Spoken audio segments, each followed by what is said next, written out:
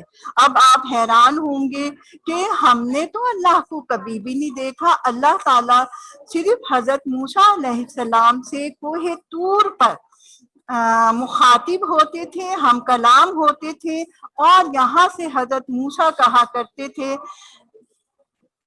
اے رب مجھے اپنا جلوہ دکھا. وہاں سے اللہ تعالیٰ کہتا تھا کہ تم تاب نہیں لا سکتے. اب صرف یہ والی بات ہے، ورنہ عام طور پر دنیا میں کسی بھی انسان نے اللہ تعالیٰ کا جلوہ نہیں دیکھا. لیکن اب ہم یہ کہہ رہے ہیں کہ خدا کی ہر ایک سمت جلوہ گری ہے. کہ بھائی جس طرف، سمت کے معنی ہم نے ابھی پڑھے نا، بتائے کہ جس طرف یعنی چاروں طرف، مشرق مغرب شمال جنوب، آپ جس طرف بھی دیکھیں جلوہ گری ہے. وہ بذات خود نظر نہیں آتا، اپنے کاموں کی صورت میں پہچانا جاتا ہے. یہاں تک کہ بیٹا جب بچوں ہوا چلتی ہے، بارش برستی ہے، پھول پودے نئے اگتے ہیں، کیا ہے یہ سب کام خود ہو رہے؟ نہیں، کوئی نہ کوئی ذات کر رہی ہے. آپ کی چھوٹی سی بائسکل ہوتی ہے، کیا یہ خود بخود بن گئی؟ نہیں، اس کا بنانے والا تو کوئی ہوگا.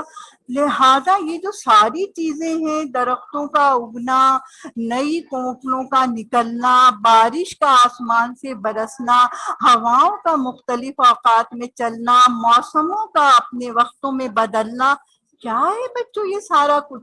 یہ سارا کچھ اللہ تعالی کا تخلیق کردہ ہے. ہم کہتے ہیں ہاں یہ ساری چیزیں ہو رہی ہیں تو ان کا کرنے والا وہی اللہ تعالیٰ ہے. تو گویا اللہ تعالیٰ بذات خود نہیں نظر آتا، بلکہ اپنی بنائی ہوئی چیزوں میں ہم اس کو ڈھونڈتے ہیں. اب کون کون سی چیزیں ہیں؟ کہ نوری فضاؤں سے دنیا بھری ہے، ہر ایک دشت شاداب کھیتی ہری ہے، یہ سب میرے مالک کی کاریگری ہے. اب کن کن چیزوں میں ہمیں جلوہ نظر آیا؟ نوری فضاؤں سے دنیا بھری ہے. نور کہتے ہیں روشنی کو. اب کتنی روشنیاں ہیں دن میں. آپ صبح کیسے ہوتی ہے؟ جب چاند غروب ہو جاتا ہے اور سورج نکلتا ہے تو ہم کہتے ہیں صبح ہو گئی، دن نکل آیا. اب دن طلوع ہو گیا ہے، سورج طلوع ہو گیا ہے. اب کیا ہے؟ ہر چیز نظر آ رہی ہے. اب یہ فضا کیسی ہے؟ نوری ہے، روشنی سے بھرپور ہے. 14ویں کے چاند میں آپ دیکھیں، جب چاند کی 14 تاریخ ہوتی ہے، ہر طرف آپ کو روشنی نظر آتی ہے. تو یہ کیا ہے؟ فضا، آس پاس کا علاقہ. تو نوری فضاؤں سے دنیا بھری ہے. یعنی جب ہم دیکھتے ہیں اللہ نور ہے، اللہ نور السماوات و ما فی الارض، اللہ تمام دنیا اور جہانوں کا کیا ہے؟ نور ہے. اس کے نور کا ذرا سا حصہ ہے جو ہم روشنی کی صورت میں اپنے ارد گرد اپنی دنیا میں دیکھتے ہیں. تو گویا یہاں پر ہم نے اللہ کا جلوہ دیکھا. وہی ہے نا کہ خدا کی ہر ایک سمت جلوہ گری ہے. تو یہ جلوہ ہمیں نظر آ گیا اس صورت میں. اب آگے ہے ایک دشت، جنگل شاداب ہے، ہرا بھرا ہے. کیا آپ نے دیکھا ہے کہ اس کا کوئی مالی ہے، اس کو کوئی نئے نئے پودے اگاتا ہے، اس کی دیکھ بھال کرتا ہے؟